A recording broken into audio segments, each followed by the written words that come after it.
guarding man-to-man. But there were times I had to get him man-to-man. And favorite team that you guys love to face in your division? Yours. Yes, sir. Like the games like you play against the Raiders, you might get 3 sacks. When they had Jamarcus Russell, which I did. So I got 3 sacks on them. I got 3 sacks on them in the first half, right? Yeah.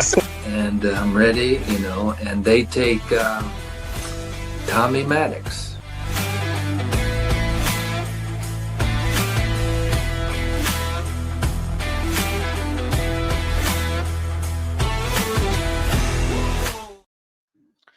All right, everyone, welcome into the West War Room Rivals podcast where rivals collide. Recording to you live from the JBW Solutions Studios. If you're joining us again, welcome back. If you're new here, I am Matt. I will be your host for tonight. Alongside me, my partners in crime, the Shovik brothers, Austin representing the Chiefs, Cory, my fellow Broncos fan, and Cody representing the scourge of the AFC West, the Raiders. Caleb, our Chargers representative, could not be here tonight. He's getting ready for Thanksgiving festivities tomorrow. So, Caleb, buddy, wish you were here, but we understand why. So we'll take it from here. We have a very special guest tonight, guys. Yes, sir. We have NFL insider for the Washington Commanders, Lake Lewis Jr. here in the studio with us. He's backstage. Before we bring him on, quick shout out to our sponsors. Again, live from the JBW Solutions Studios, Jeff from JBW Solutions, who has been a proud sponsor for quite a while now. Very happy to have him on. Troy from Field Ops. Make sure you contact Troy for all your field marking needs. And Angie and her crew from Emporia State Federal Credit Union, the Shovik Brothers Banking of Choice, and the War Room Banking of Choice. But thanks to them. And without further ado, giving us a few moments of his time, again, NFL insider for the Washington Commanders, host of the Lake Lewis Jr. show, Lake Lewis Jr. All right, welcome. Hey, Mr. Lake, thank you so much for joining us. Good. How are you?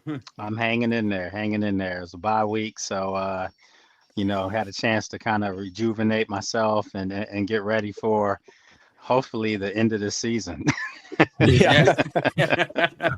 Do reporters get a chance to enjoy the bye week too? Yeah, I mean, it was coming back from Spain, so I needed like a couple of days to rest. Absolutely. My better half, she went with me over there as well, and it's just between the loss of the game and then the fact that we didn't get our luggage ever, we never got it the whole time we were there. Oh, wow. So it was on our doorstep when we got home. Well, at least you knew where it was at. Yeah, right. Exactly. Nothing was taken out of it, which was great. So just the whole week of that, and then being able to come back here. And it's not really so much a bye week because, we have practice today, we have practice tomorrow on Thanksgiving, so Fun stuff. Fun stuff indeed. Well, again, thank you so much for your time. Let's go ahead and start the show, gents. I think, Cory, you're going to go ahead and lead us off. Let's preview this Sunday night matchup. Yeah, I'm really excited for this matchup as well. So kind of get your thoughts on the pulse of the Commanders right now heading into this game against the Broncos, as you said, coming back from Spain in a bye week. Yeah, I think they feel like, they're in their minds, they feel like they're still a capable team. They still feel like they're a good team. And, they've had some tough breaks this year, obviously, with the injuries and it's pretty much derailed their season, before it even got started. Terry got hurt early. But they still are in good spirits, and I've seen that pretty much every week. It's funny because you would think that a team that's 3-8, they'd be down and, out, but no, they still feel like they have some good football left ahead of them.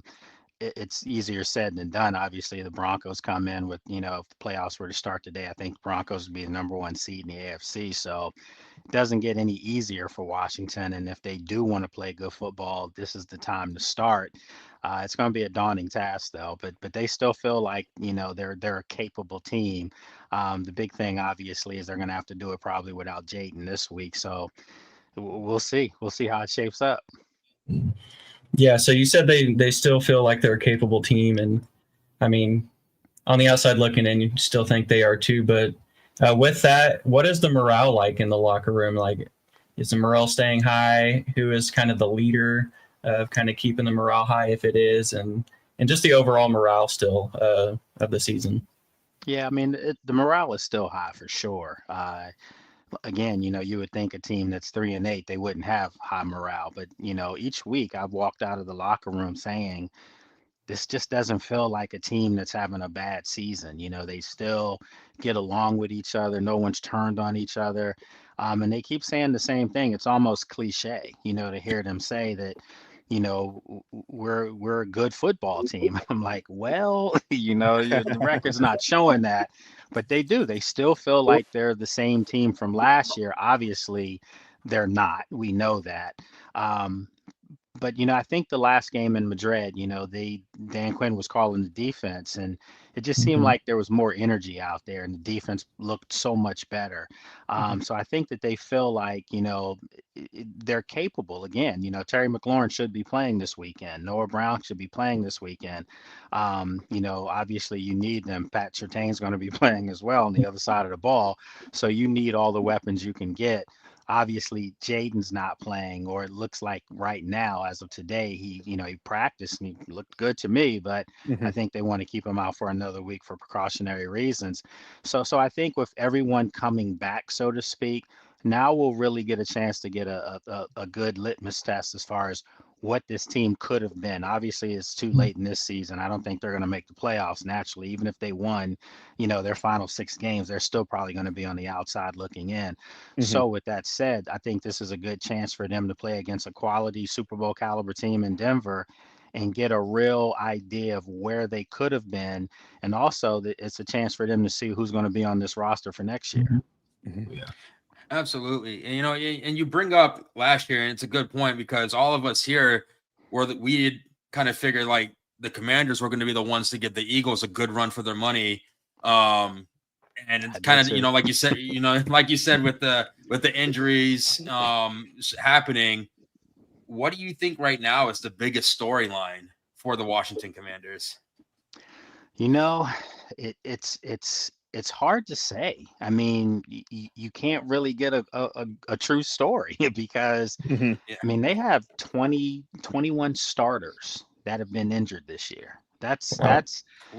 So for everyone that's saying, the 49ers go through this all the time, the Lions go through it, but they're also further along in their organization as far as, the coaches and the group of players that they have depth.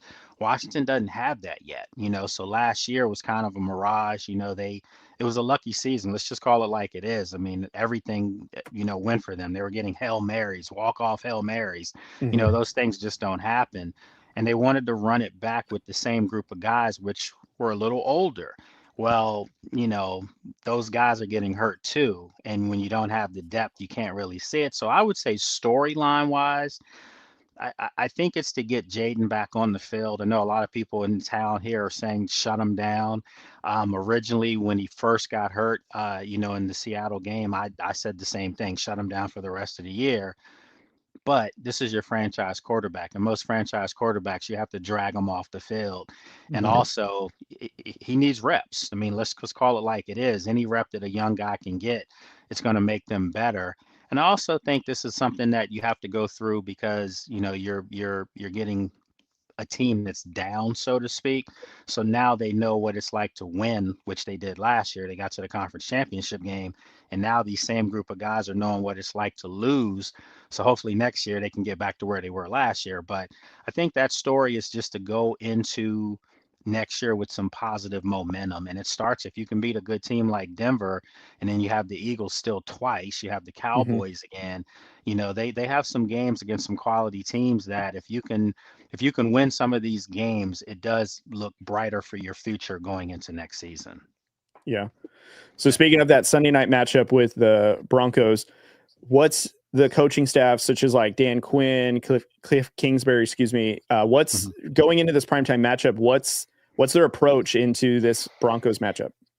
Well, I hope the approach for Cliff is to run the football because, sometimes he gets pass happy. Let's just call it like it is. People say, how can you say these things and you got to see these guys every day? I mean, I still have a job to do, and hopefully they respect me being honest. But, he needs to run the football, especially against a defense that, gets after the quarterback pretty good, which the Broncos defense does. So if you want to make this a shootout, you're going to lose the football game. Let's just call it like it is. So I think if they can run the football, it takes pressure off of Marcus Mariota to have to do everything. And he proved last week against, Miami that was his worst game as a Commander, if you ask me. So I think that's going to be the storyline. And then obviously on the other side of the ball, it's going to be Dan Quinn to continue to call the defense. And I'm saying right now, I've been calling for it. I think he should stay the defensive coordinator as well and go into next year as the defensive coordinator, unless they can, maybe pluck an Al Harris from Chicago or something like that. Sure. So I think that's their storylines as far as what they're going to try to do. And they've got to get pressure on Bo Nix, because if he gets comfortable, that's when he looks really good. Most quarterbacks do when they have time to throw the football, right? But I think for him, if you can get to him early, then maybe you give yourself a chance, in this game. Do you think with Broncos' ability to get to the quarterback that may play into them keeping Daniels out, like even though he practiced, but if there's like a slight smidge of a hope him playing, you look at who's on the other side and you say, well, let's not take any unnecessary hits with the defense like this? I thought about that. That's a great point. I would hope they wouldn't think that way, because it's the NFL. Every game's tough. I mean, naturally you have levels to things, and Denver has a high level defense, but if that's the reason why you would keep him out, then I wouldn't sign up for that. That's not good. But considering next week we have to travel to Minnesota and their defense isn't chopped liver either. Right. So, pick your poison, right? I just think that they're right now being cautious. He's their franchise player. He's the most important asset they have. And he's been injured a lot this year. He's been injured. And I've been saying, if you go back and look at the injuries, the play calling on those plays was pretty bad, so to say the least. So maybe they're trying to protect him from himself right now. I can tell you the way he looked today in practice, and he's spry and he feels good.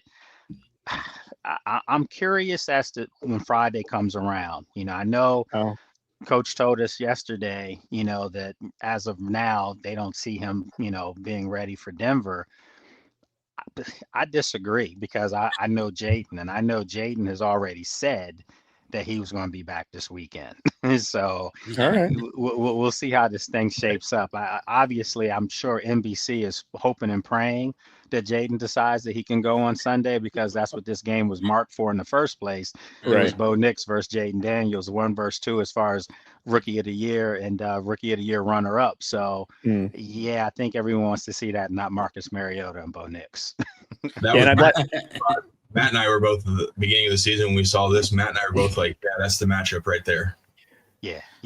We all did. And then obviously it's the throwback uniforms, which I think, both teams need to just go ahead and say, boom, next year, this is permanent. All these teams are doing, not just Stray, but all these teams are doing these throwbacks. And the irony is everybody loves them. So why did you ever go away from them? So, but for Denver to come in with that blue helmet, that's pretty awesome, man. So I'm looking forward to seeing that too.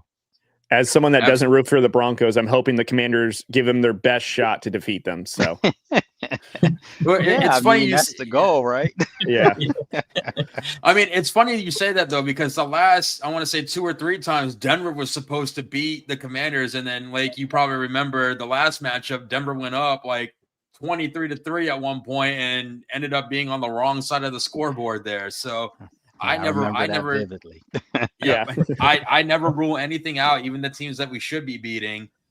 But you talked about Jayden Daniels, franchise QB, like you said, you have to drag him off the field, even if when he shouldn't be playing, he's going to want to get out there. But what is he doing? Like, is he doing anything to kind of like help with Mariota prep for this game? Kind of keeping that competitiveness there. And what's Mariota's mindset going into Sunday? Yeah, I mean, Jayden's going to get first team reps too this week. He and Marcus are splitting, and again, why? That's why I'm saying, is this kind of gamesmanship right now that come Friday when the injury report comes out, or Saturday, Jayden's not on it. So, let me just say, guys, I wouldn't be surprised if Jayden's playing Sunday. So, with all that said, not to speculate here, but yeah, I mean, he and Marcus are really close, so obviously they help each other. And obviously Marcus is a veteran player, so it's not really too much that Jayden can see that maybe Marcus doesn't. But I just think as far as just being there for them to know the plays and help implement the plays, because I do know both of them have input with Cliff as far as what they like, what they're going to run. Maybe those first 25 scripted plays could be something that Marcus feels more comfortable doing as opposed to what Jayden would do. But yeah, I mean, I think overall, it's just prepare for a really good Denver football team and a ferocious defense that, I felt a little better when Pat Surtain, I wasn't sure if he was going to play, but now that I know he is playing, Yeah. that's tough, Yeah. man. That's tough. Yes, He was a defensive player of the year for a reason last year. Yeah, Absolutely. And I know we're ready for him to be back. I mean, their defense has obviously held their own without him, but I mean, you're starting to see each week it's gotten a little more tougher on the secondary. So Yeah. that's a great kind of transition into our next segment, is kind of getting your perspective on this Broncos team. So, like, as an outsider, what is your perspective on this Broncos team and what you've seen so far? I'm impressed. The first thing that jumps off at you is that they don't quit. They just keep coming and coming, and they fall behind in games and find a way to pull them out at the end. And that's the sign of a good football team. They play complementary football. They can run the ball now. That was something that for the past several years they weren't able to do. So now they have a running game to balance things out, where you don't need, Bo Nix to throw 40 times a game. If you can get, 20, 25 rushes, and he's part of that too, where maybe he runs for 6 or 7 rushes in a game. I think it just helps their offense. I mean, their wide receiving core is good, but maybe outside of Sutton, I'm not sure if they have a true number one. And I don't know if they need that right now. They're getting contributions from everyone, even their tight ends. So I just think for Washington's defense, they're going to have their work cut out for them, because you can't focus on one facet of what they do offensively. And then of course we know about their defense. So if you're Washington, I think you want to jump on Denver early. That gives you a chance. But like we just said, they've shown that they can come back. Look at the Giants game a couple weeks back. I think what were they down like 24 or something like that in the fourth quarter, and they came back and won. So yeah, I think if you're Washington, you've got to knock them off them being able to play complementary football, because if all facets are working for the Broncos, Washington's not winning the game. Sure. Yeah, absolutely. And so talking about Denver, feel free to mention a couple of the strengths if you want to, but what are some things or some weaknesses that you see in Denver, at least heading into the game, even if they're maybe not necessarily a weakness? Just what is maybe their least strength, like the lesser strength, because they are a good football team. No, they are. I think a physical team, from what I've seen so far in the tape and stuff like that. I mean, Denver's good. They're solid across the board. They're well coached. Sean Payton does an excellent job with everything there. But I think, sometimes when you look at these defenses that are fast and aggressive, sometimes you can get them. Sometimes you can play action or something like that. The problem is Washington doesn't do a lot of that. Washington's offense, I hate to say it, but everything they do is going to the sidelines. And against a Denver defense that's fast like that, bubble screens aren't going to work. So let's put that away, bubble wrap that. We don't want to see Debo. You know when it's coming too. Yep. So Vance Joseph and company are going to know what's happening. So I think defensively, again, I think you have to run the ball at Denver. I think you saw that with the Giants, in the game early in that game with Scatterboo for the injury and all those things. They were able to run the football, and I've seen some other teams that are able to run the football. You have to turn this game into a physical, like old school smash mouth type of game, because you don't want it to be a shootout, because that means your offense is on the field a little too much. And then also you don't want Denver having these big plays, big chunk plays, so you have to make them earn their drives. If they are going to score, you need them to be 10 play drives, 11 play drives, so your defense, can get off the field, give your offense some time off the field as well. So Washington has to play complementary football. So again, I think you run the football at Denver, and then on the other side of the ball, I just think that you've got to get pressure on Bo Nix. I mean, Washington doesn't blitz. I think last week against in Madrid, that was the first time they blitzed all year. So wow. they don't blitz. And with Dan Quinn calling the defense, they did blitz. So I expect to see a little bit more of that. Because they're down some corners as well. Washington's defenses. Trey Amos is out. Will Harris, I don't think he's playing this week. So they're still ragtag in the back end, and I think that's where if you don't get pressure on Bo Nix, he's going to shred them apart. Mm-hmm. Oh yeah.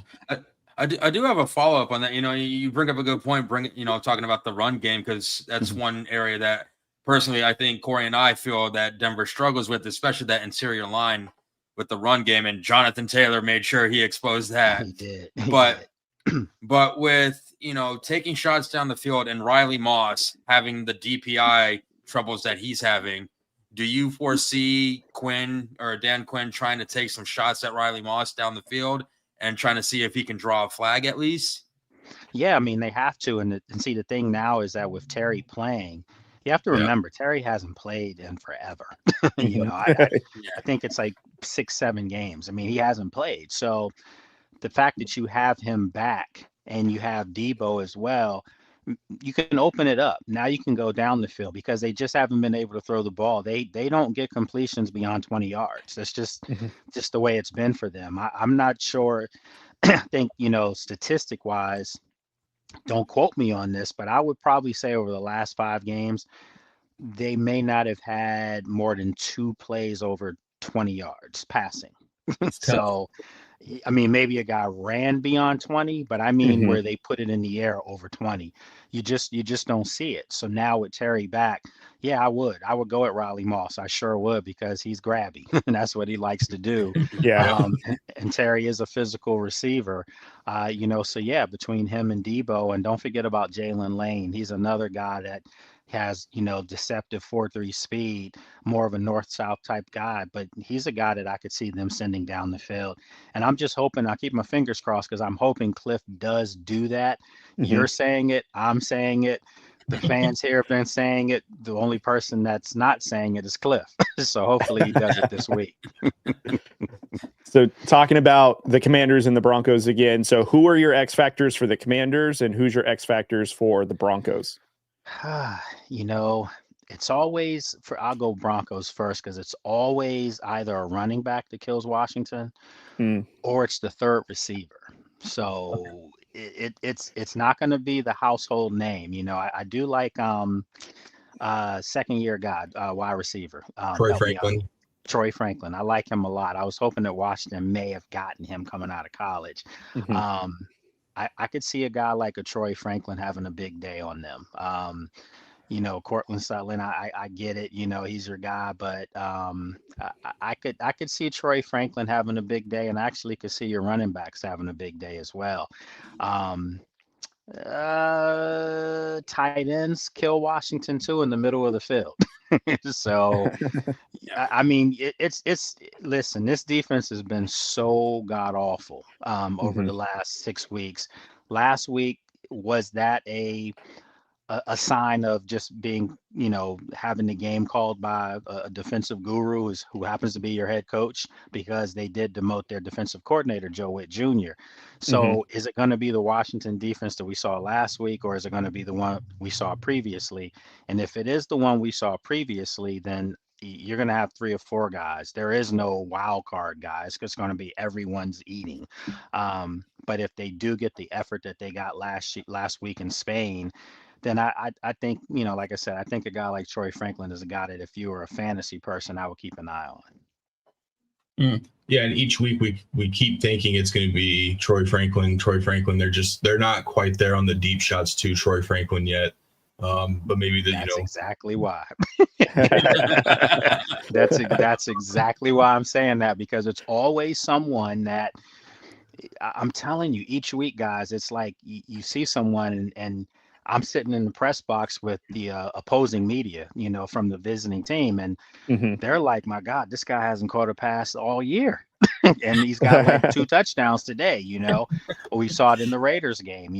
They're one of their receivers went off on them in that game, and Yeah. it just happens. So yeah, and it's normally not the front line guys. Now Jackson Smith and Jiba, that's different. He might be the best receiver in football right now. He's going off on everyone, and he did. But yeah, it's always a complimentary piece. So I think if you're a Denver guy, this might be the week Troy Franklin shows himself. So you kind of told us the ideal offensive game plan is running. Are you looking to get maybe like some QB designs, or are you looking at like, the jet sweeps? Like, what are you trying to do in the run game that's like ideal for Washington to be successful against this defense? Well, they like to run to their tackles. Laramie Tunsil's the left tackle. He's 5-time Pro Bowler, and Washington's offensive line actually has played pretty well this year under the circumstances. They've actually been the one unit that hasn't been hit by the injury bug.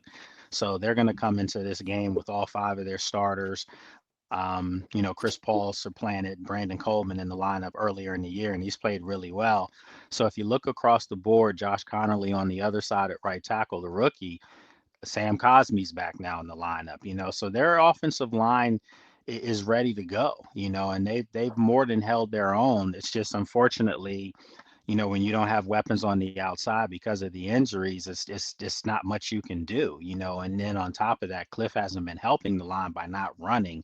So I would say, again, if they can run the football, I think it would give them a legit chance, So as far as the type of runs, like I said, they run at their tackles. They don't do a whole lot of sweeps or pitches or anything like that. They're more of a, a gap type of offense as far as when they do run the ball. I wish they did spread it out a little bit more, because, Bill Krosky-Merritt he's a nice young back, and he's fast, he's elusive, but he's got some power to his game as well. So I know Coach Quinn, he told me, he kind of said that, they're going to get involved as far as, some of the play calling. So I expect for some things to change this week. So it'll be a little less finesse and more physical. And that's the only way you're going to be able to compete against Denver. If you try to make this a finesse game against that defense, you're going to be in big trouble. Oh, yeah. And so, we talked about their passing attack against Denver.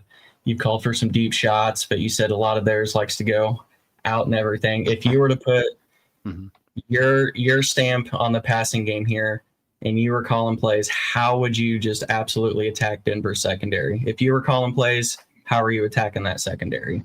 Well, the tape that I've seen, teams have had success going deep on them, so that's what I'm going to do. I mean, I'm not going to change something that's, that needs fixing. I mean, just do what other teams are doing. And on occasion, like you said, with Moss, you're going to get the pass interference, so you don't have to get the completion, but you can move the chains because he is going to be aggressive.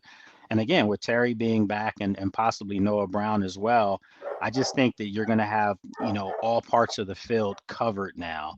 And I understand why Cliff was throwing, bubble screens and quick routes, because, you had guys coming in off the street. I joke here all the time, and it's not to belittle people who do that for a living, but I had said that some of these guys were bagging groceries last week, or selling cars. And, some couple fans were like, well, you make that sound like that's a bad gig. And I'm like, I didn't say that. I'm just saying what those guys were doing. So, right. and now you're asking them to go up against a Pat Surtain, that's tough sledding for guys that on most teams would be third, fourth options, probably even fifth options. But now that you got your 1 option back and your 2's back and your 3 is back, I'm curious to see how the offense opens up. So yeah, I would attack downfield. I totally would scrap the bubble plays for this, the screens and all those things, and get rid of them because they haven't been working. Aiden Hutchinson. Sounds familiar. It really does. Trust me. All 4 days a week. Aiden Hutchinson was waiting on one 2 weeks ago and almost, literally tried to catch it with one hand. All he had to do was put his other hand up and he had an interception.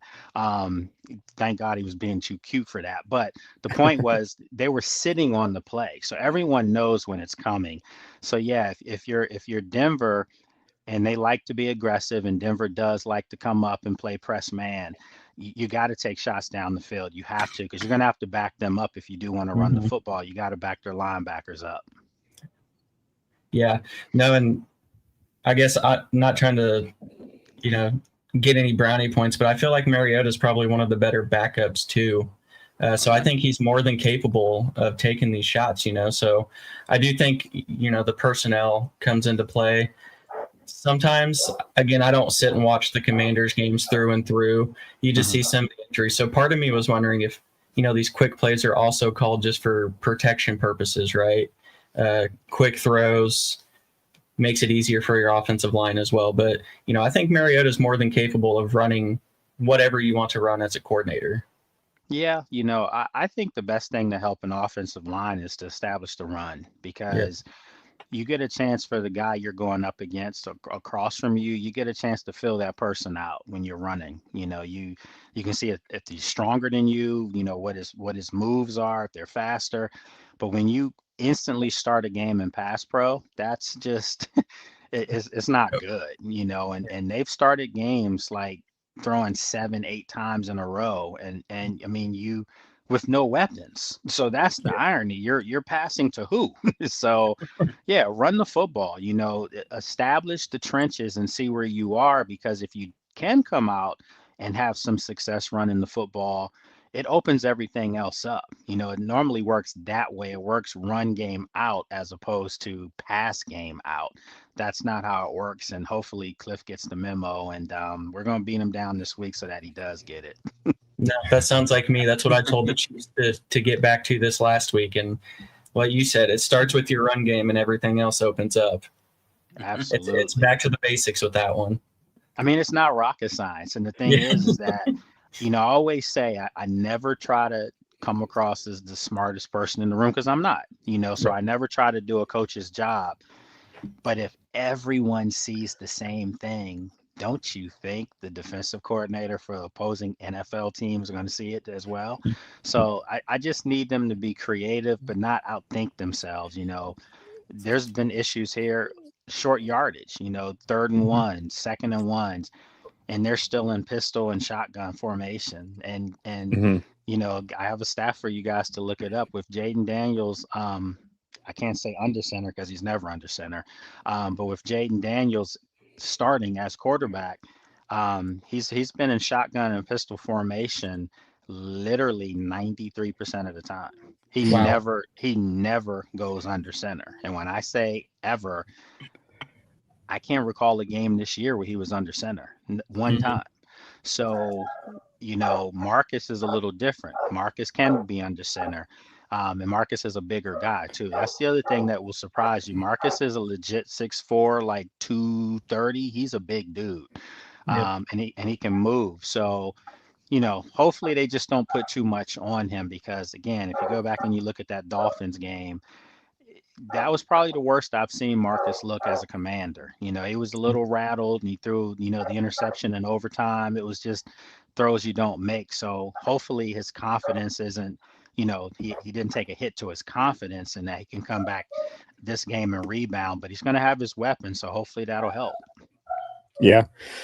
All right, we're going to transition over to the lightning round because we're running on a few minutes before we got to let you go, Lake. But what is your overall take on how the AFC West is shaping out this season? Man, I mean, it's legit.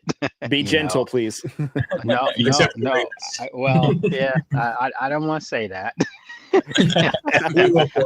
I mean, there's 3 legitimate playoff teams in the division, and the team that's rebuilding. I mean, and I will say this about the Raiders: they play hard, but you can just tell they don't have the talent yet.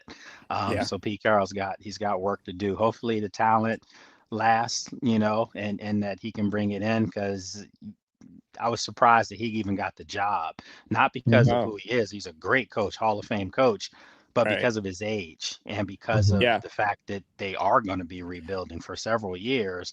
Right. So hopefully, Tom Brady and company, they figured it out and they know what they want to do. Davis, he knows what he wants to do.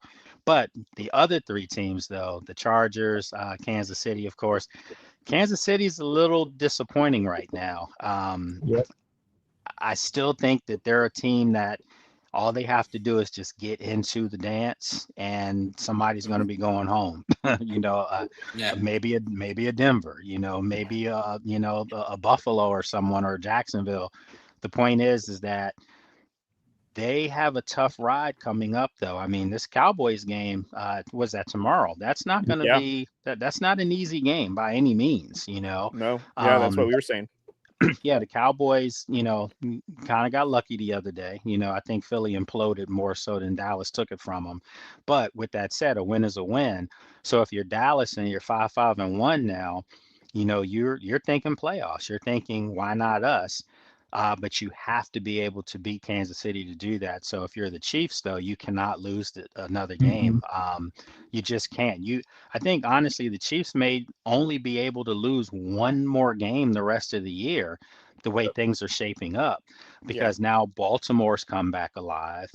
Pittsburgh. Yeah, I don't think much of Pittsburgh, but Nope. they're Neither still do I. right there. They're still right there, though, as far as a wild card. So.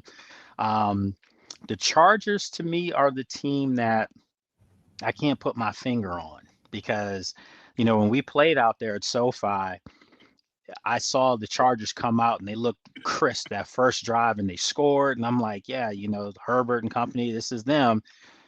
And then the rest of the game, they look terrible. So it's like you don't know which team you're going to get. And they have so much talent. And I'm a big Harbaugh fan, by the way. So I think they're a team that's right there. They're on the cusp, but to me, it's Denver's division right now. And I think most people thought that could be the case before the season even started.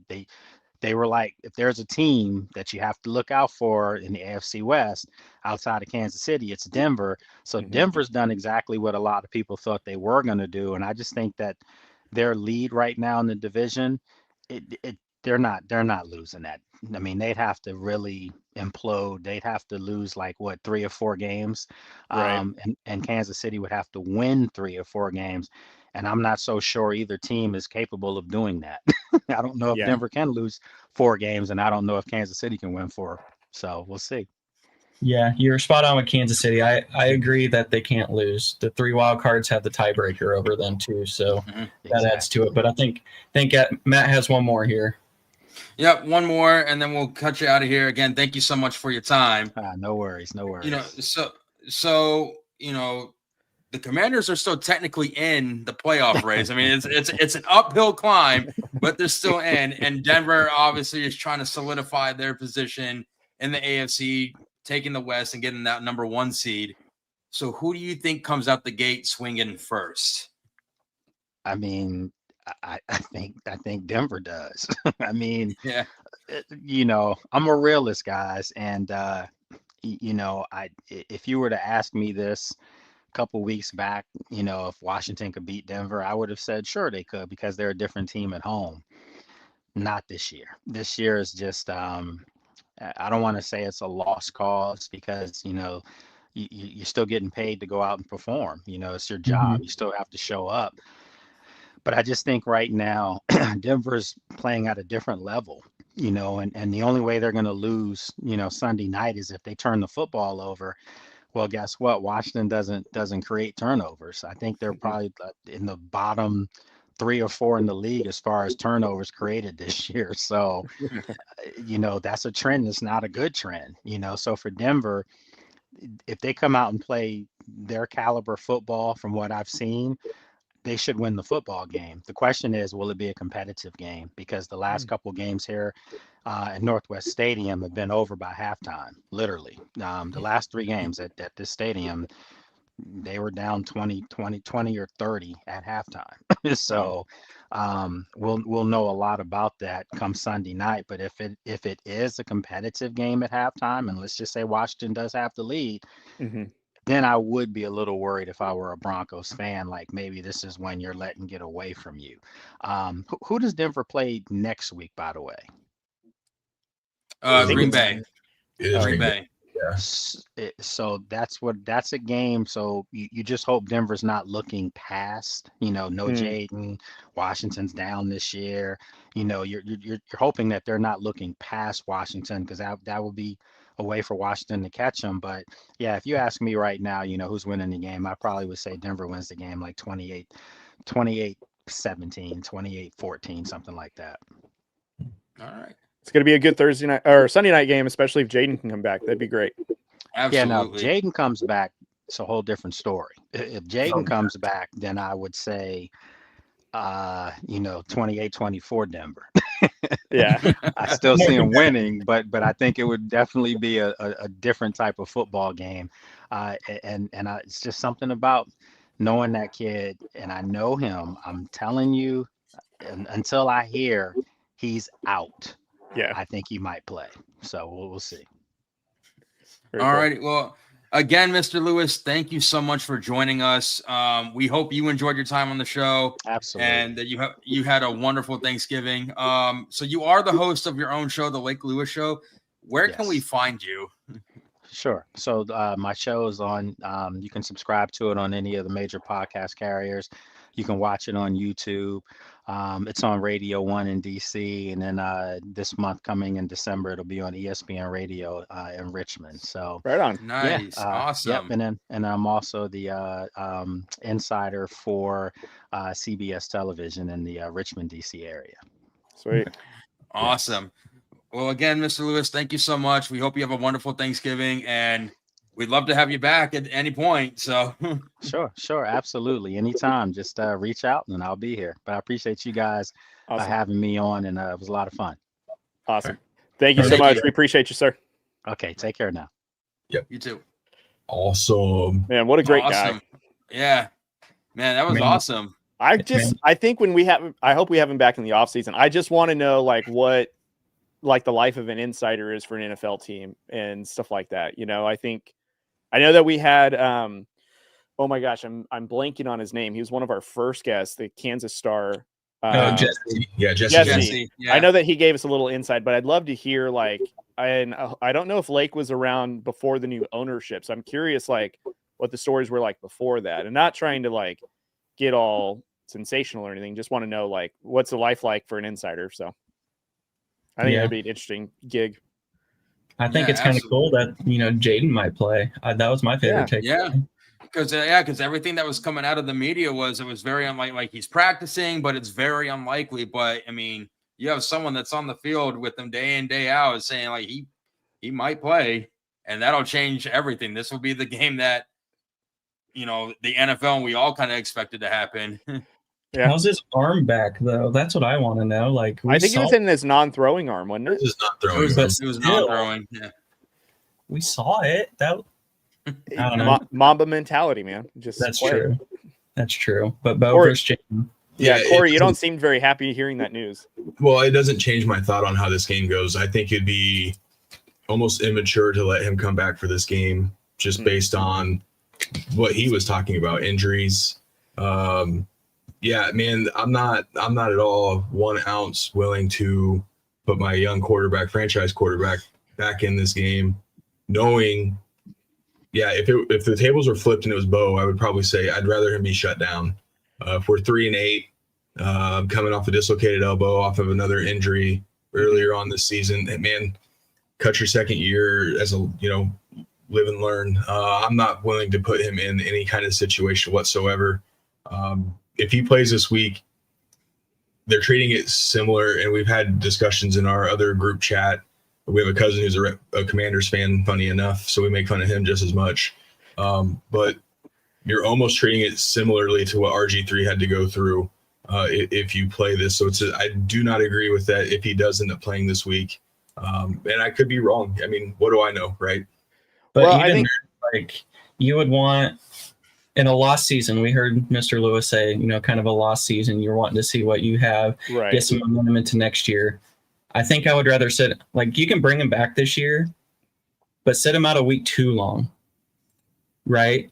If you think he's okay to come back this week, hi, Meg. We're the favorite Westies. But if you think he's okay to come back this week, sit him out another week or two, right? Like, don't rush him back in what you're calling a lost season. So I agree with that. Like, if the tables were turned, I'd want you to sit him a little too long to make sure instead of trying to rush him back.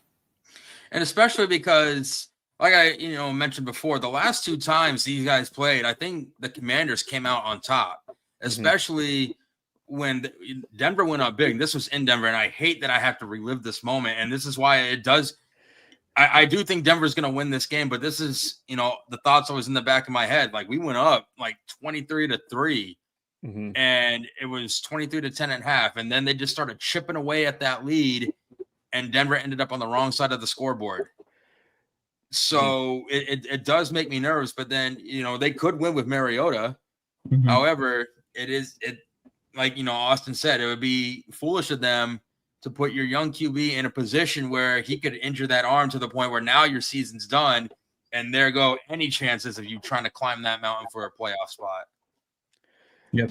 I don't even think that there's an argument that they're going to make the playoffs, and I think Lake even made that very clear. But also, too, second-year quarterback, and as much as, Jayden Daniels showed great promise his rookie year, he does need as many reps as he's available in the NFL, whether or not the game is worth winning or not.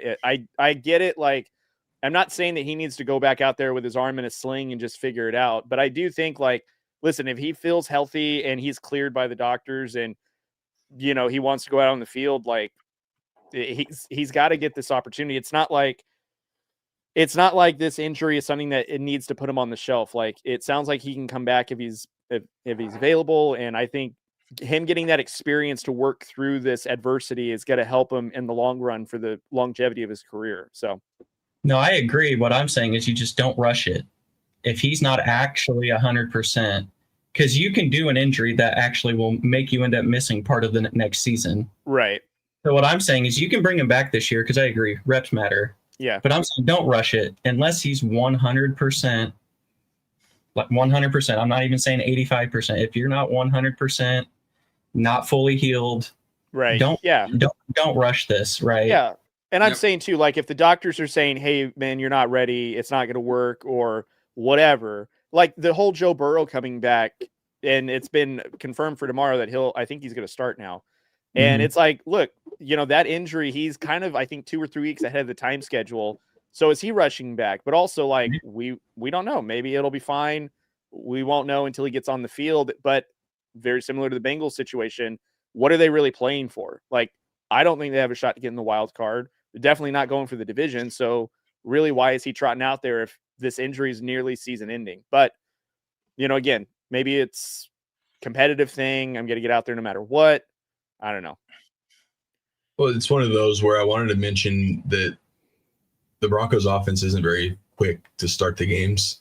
No. Right. Yeah. So you would like to think coming out of a bye, you're going to have a better script to start the game and whatnot. And holy shit, Matt, when he kept talking about bubble screens and all this, I'm God.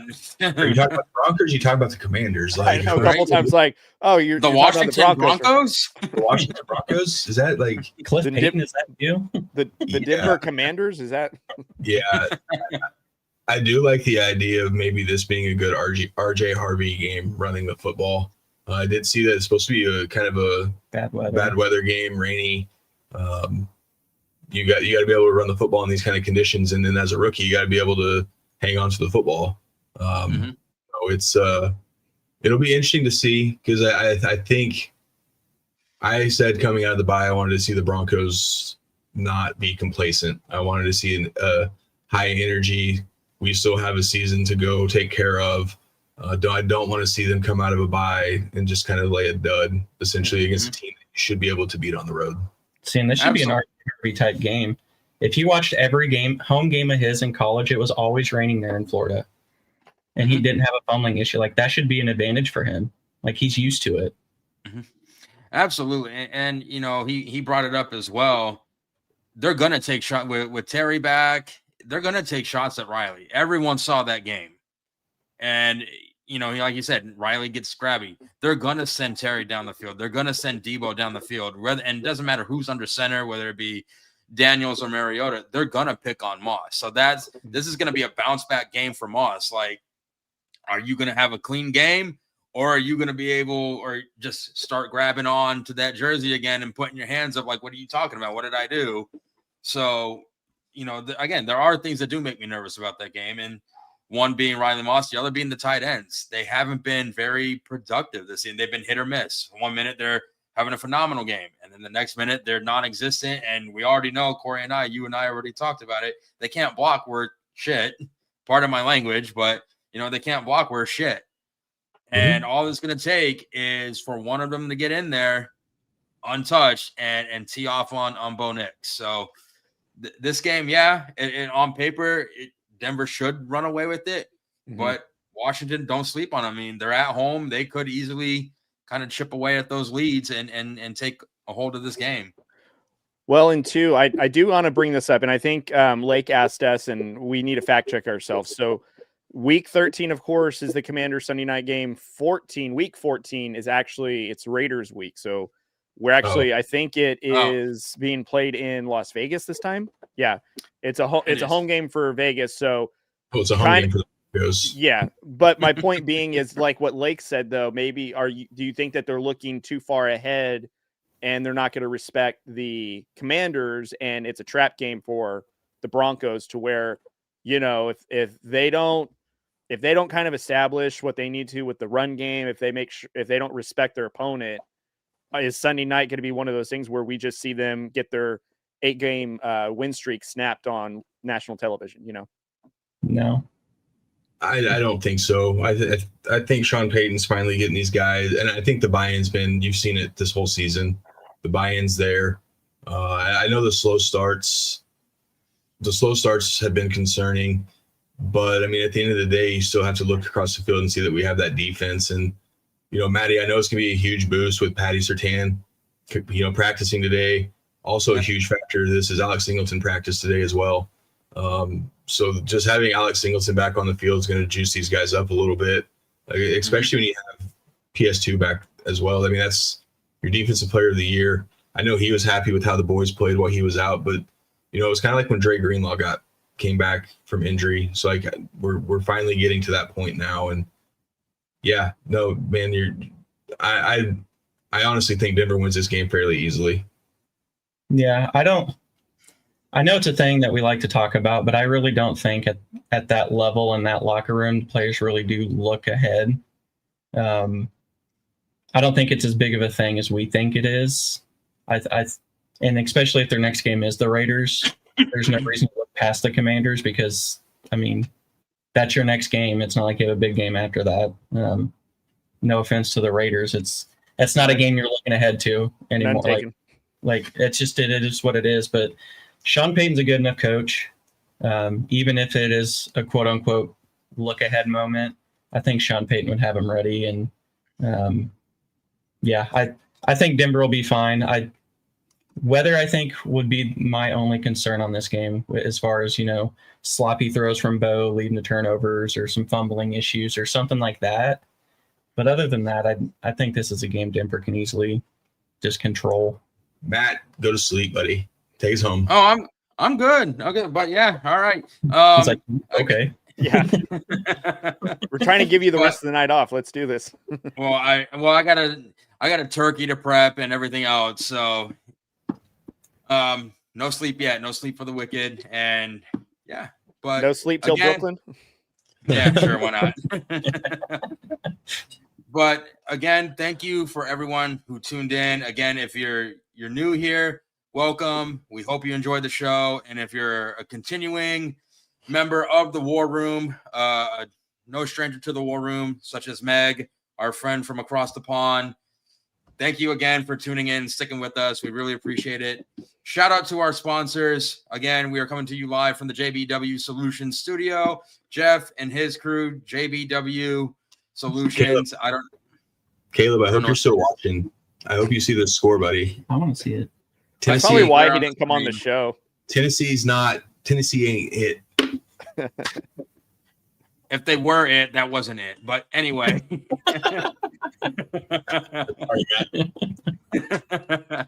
Again, thank you, JB. Oh, there he is, the man of the hour. There's a loss out there for Denver. Don't count the Raiders out as the one to beat the Broncos. Look, he said something nice to you. Yeah, he did. It must be Thanksgiving season. Thank you, Jeff. It is. He's gonna donate some milk to you. But again, thank you to his crew. They've been helping us out for quite some time. Angie and her crew from Emporia State Federal Credit Union taking care of us as well. Shovik Brothers Banking of Choice, War Room Banking of Choice, and of course Troy from Field Ops.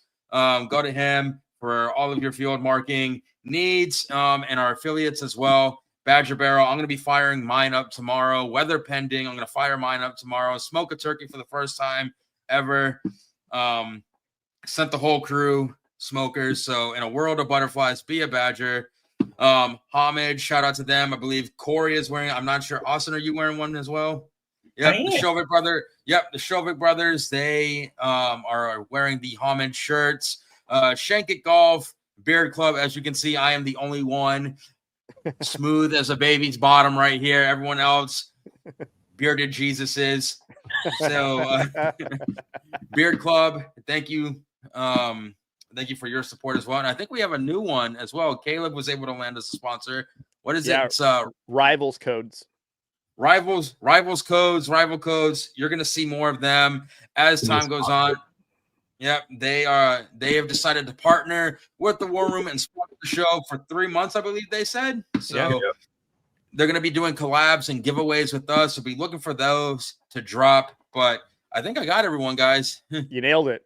Nailed it. That is a tongue twister. Sleep deprived Matt nailed it. Way to go, dude.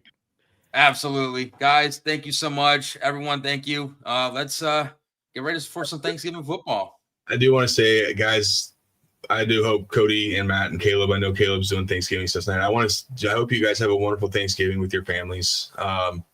You guys have been working, grinding for this show and obviously your work. So hopefully you guys get a nice day of relaxing and get some good family time in and some quality football time as well. So I just want to thank you both for everything that you guys have done for the show this first 6 months. And I look forward to being back on with you guys Sunday morning. Yeah, and tell the wife and kids and everyone else thank you. Obviously, they play a huge part that doesn't get seen. So thanks to the wife and family and everything for holding fort down for you guys. Soda pop. I'll let my kids know that the uncles said Happy Thanksgiving, and also let your corgis know that we're thinking of them and we got to send them all treats. But appreciate you guys. Be safe traveling home, and then can't wait to see what you guys cook up with Mama Shovik. So absolutely. All right, guys. Love you, fellas. Happy Thanksgiving.